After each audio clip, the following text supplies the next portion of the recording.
जय गुरुदेव। आज हम करेंगे 10वां भाग सुंदरकांड हिंदी अर्थ सहित।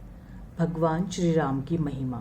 जब तक धनुष बाण धारण किए और कमर में तस्कर कसे हुए श्री रामचंद्र जी हृदय में आकर नहीं विराजते, तब तक लोभ, मोह, मत्सर, मद और मान ये अनेक दुष्ट हृदय में भीतर निवास करते हैं, और जब आप आकर हृदय में विराजते हो तब ये सब भाग जाते हैं। जब तक जीव के हृदय में प्रभु का प्रताप रूपी सूर्य उदय नहीं होता, तब तक राग, द्वेष रूप उल्लुओं को सुख देने वाली ममता रूप सघन अंधकारमय अंधियारी रात्रि रहा करती है। हे राम, जब अब मैंने आपके चरण कमलों का दर्शन कर लिया है, इससे अब मैं कुशल और मेरा विकट भय भी निवृत्त हो गया है। हे प्रभु, हे दयालु, आप जिस पर अनुकूल रहते हो उसको 3 प्रकार के भय और दुख कभी नहीं व्यापते।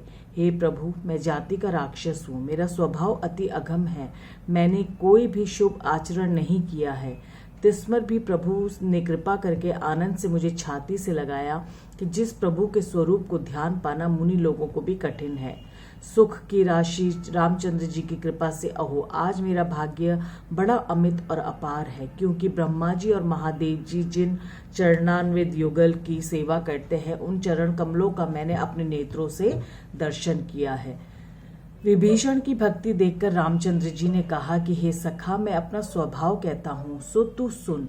मेरे स्वभाव को या तो महादेव जानते हैं, या माता पार्वती जानती है, या काक भुसुंडी जानते हैं, इसके सिवा कोई नहीं जानता। प्रभु कहते हैं कि जो मनुष्य चराचर से द्रोह कर रहता हो और वह भयभीत होकर मेरे शरण को आता है, मद, मोह, कपट, नाना प्रकार के छल को छोड़कर, हे सखा, मैं उसको साधु पुरुष के समान कर लेता हूँ। देखो, माता पिता, बंधु, पुत्र, श्री, सन, धन, घर, सुहृदय और कुटुंब, इन सब के ममता रूपी तागों को इकट्ठा करके एक सुंदर डोरी और उससे अपने मन को मेरे चरणों में बांध दो। अर्थात सब में से ममता छोड़कर केवल मुझ में ममता रखें। जैसे त्वमेव माता पिता त्वमेव, त्वमेव बंधुश्च सखा त्वमेव, त्वमेव विद्या द्रविणम त्वमेव, त्वमेव सर्वम मम देव देव।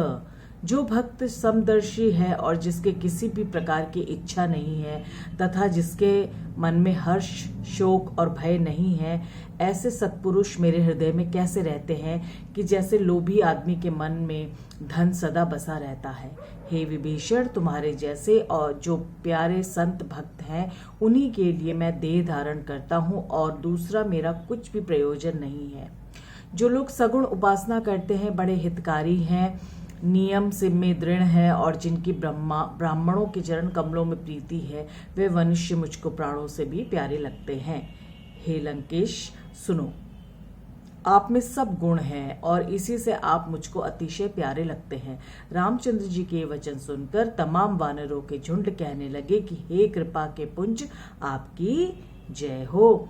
और विभीषण की प्रभु की वाणी सुनता हुआ उनको कर्णामृत रूप जानकर तृप्त नहीं होता था और बारंबार रामचंद्र जी के चरण कमल धरकर ऐसा आह्लादित हुआ कि वह अपार प्रेम हृदय के अंदर नहीं समाया। इस दशा को पहुंचकर विभीषण ने कहा कि हे देव, चराचर सहित संसार के स्वामी, हे शरणागतों के पालक, हे हृदय के अंतर्यामी, सुनिए। पहले मेरे जो कुछ वासना थी वह भी आपके चरण कमल की प्रीति रूप नदी में बह गई। हे कृपालु, अब आप दया करके मुझको अपनी ये पावन करणहारी भक्ति दीजिए कि जिसको महादेवी सदा धारण करे।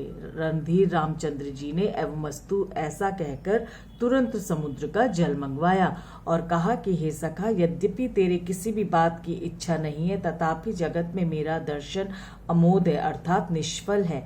ऐसा कहकर प्रभु ने विभीषण के राज तिलक कर दिया और उस समय आकाश में से अपार वर्षा होने लगी पुष्पों की।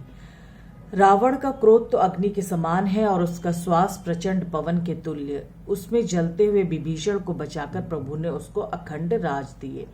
महादेव ने 10 माथे मस्तक देने पर रावण को जो संपदा दी थी, वह संपदा कम समझकर रामचंद्र जी ने विभीषण को सकुचते हुए दी।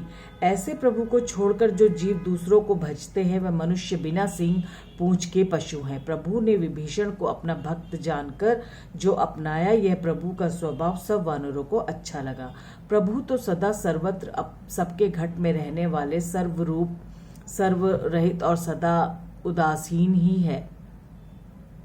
राक्षस कुल के संहार करने वाली, नीति को पालने वाले, माया से मनुष्य मूर्ति श्री रामचंद्र जी ने सब मंत्रियों से कहा कि हे लंकेश, हे वानर राज, हे वीर पुरुषों, सुनो, अब इस गंभीर समुद्र से पार कैसे उतरे, यह युक्ति निकालो, क्योंकि यह समुद्र सर्प, मगर और अनेक जाति के मछलियों से व्याप्त हो रहा है अथाह है। इसी से सब प्रकार के मुझको तो दुष्कर मालूम होता है।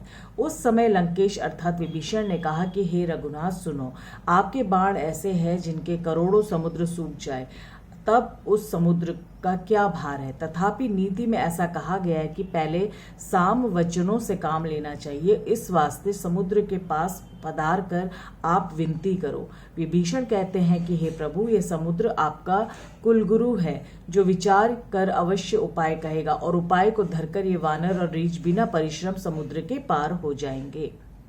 विभीषण की ये बात सुनकर रामचंद्र जी ने कहा कि हे सखा, तुमको ये उपाय तो बहुत अच्छा बतलाया, हम इस उपाय को करेंगे भी, परंतु यदि दैव सहाय होगा तो सफल होगा। यह सलाह लक्ष्मण के मन में अच्छी नहीं लगी। अतएव रामचंद्र जी के वचन सुनकर लक्ष्मण ने बड़ा दुख पाया, और लक्ष्मण ने कहा कि हे नाथ, देव का क्या भरोसा है, आप तो मन में क्रोध लाकर समुद्र को सुखा दीजिए। देव का भरोसा रखना, ये तो कायर पुरुषों के मन का एक आधार है, क्योंकि वे ही आलसी लोग देव करेगा सो होगा ऐसा विचार कर देव देव करके पुकारते रहते हैं।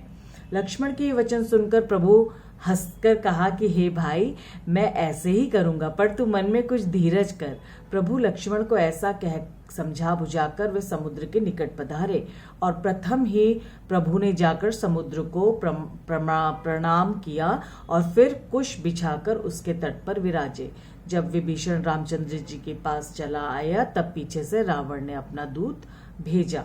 उस दूत ने कपट से वानर का रूप धरकर वहां का तमाम हाल देखा, तथा प्रभु का शरणागतों पर अति स्नेह देखकर अपने अपने मन में प्रभु के गुणों की बड़ी सराहना की, और देखते देखते प्रेम ऐसा बढ़ गया कि छिपाना भूलकर रामचंद्र जी के स्वभाव की प्रकट में प्रशंसा करने लगा।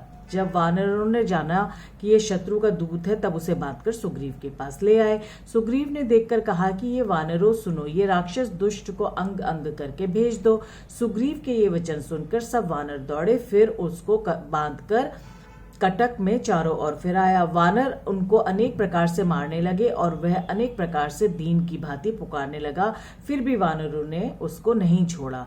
तब उसने पुकार कर कहा, जो हमारी नाक काटते हैं उनको रामचंद्र जी की शपथ है। सेना के खबर सुनकर लक्ष्मण ने उनको अपने पास बुलाया, और दया आ जाने से हंसकर लक्ष्मण ने उसको छुड़ा दिया।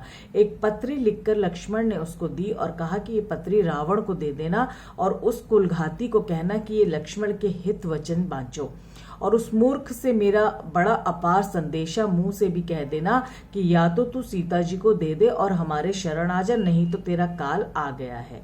लक्ष्मण के ये वचन सुन तुरंत लक्ष्मणों के सिर में सिर झुकाकर रामचंद्र जी के गुणों की प्रशंसा करता हुआ वो वहां से चला गया। रामचंद्र जी के यश को गाता हुआ लंका में आया। रावण के पास आकर उसने रावण के चरणों में प्रणाम किया। उस समय रावण ने हंसकर उससे पूछा कि हे शुक, अपनी कुशलता की बात कहो, और फिर विभीषण की कुशल कहो कि जिसकी मौत बहुत निकट है। उस शट ने लंका को राज करते करते छोड़ दिया, सो अब उस अभागे की जव के घुन के समान दशा होगी, अर्थात जैसे जव पीसने के साथ उसमें घुन भी पिस जाता है, ऐसे राम के साथ वह भी मारा जाएगा।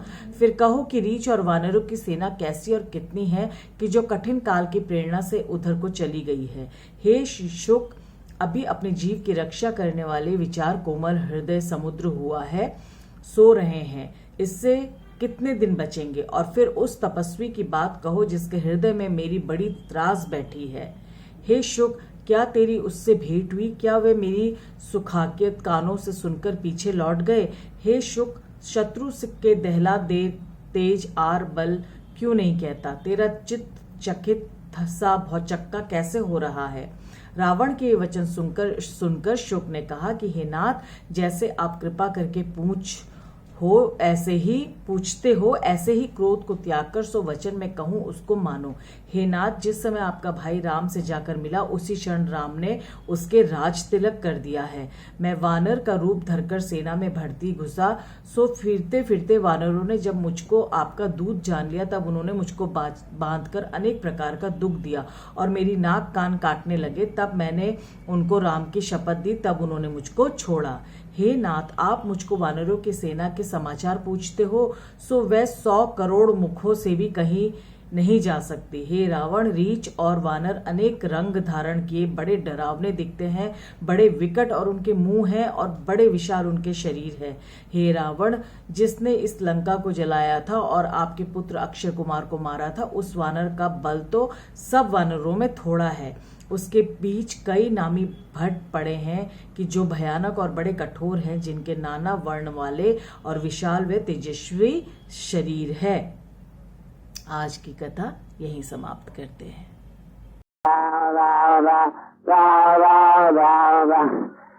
Shri